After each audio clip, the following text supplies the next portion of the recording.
Flight Q നിൽക്കുന്നതാണ് നമ്മളീ കാണുന്നത്. നേരെ നമ്മൾ ബെഹ്റിനിലോട്ടുള്ള യാത്രയിലാണ്. ദുബായ് എയർപോർട്ടിലാണ്. അവിടെ ഈ ഫ്ലൈറ്റ്സ് എല്ലാം ക്യൂ നിൽക്കുകയാണ്. നമ്മുടെ ഫ്ലൈറ്റ് ടേക്ക് ഓഫ് ചെയ്യാൻ സമയമായി. അങ്ങനെ നമ്മൾ നേരെ ബെഹ്റിനിലേക്കാണ്. ആകാശത്ത് നിന്നും ദുബായ് സിറ്റിയുടെ വ്യൂ അതൊരു സംഭവമാണ്. എനിക്ക് ഏറ്റവും ഇഷ്ടപ്പെട്ട ഒരു സിറ്റിയിലൊന്നാണ് ദുബായ്.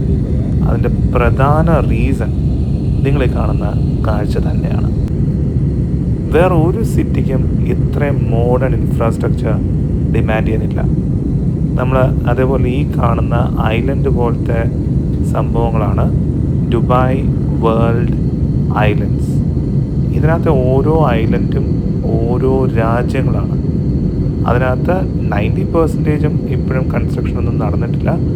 പക്ഷേ ചില ഐലൻഡ്സിൽ ലക്ഷറി ഹോട്ടൽസും റിസോർട്ട്സും ഒക്കെ വന്നിട്ടുണ്ട്. ഒരു മാൽദീവ്സിൻ്റെ ഫീലാണ് ഇവരിവിടെ ക്രിയേറ്റ് ചെയ്യാൻ നോക്കിയിരിക്കുന്നത്. നിങ്ങളങ്ങ് ദൂരത്ത് കാണുന്നതാണ് പാം ജുമേറ.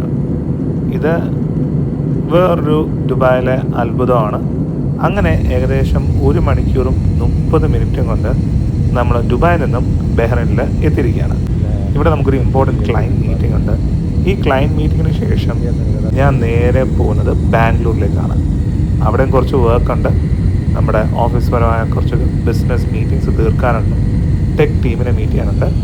അവിടെ നേരെ നമ്മുടെ കേരളത്തിലേക്ക്.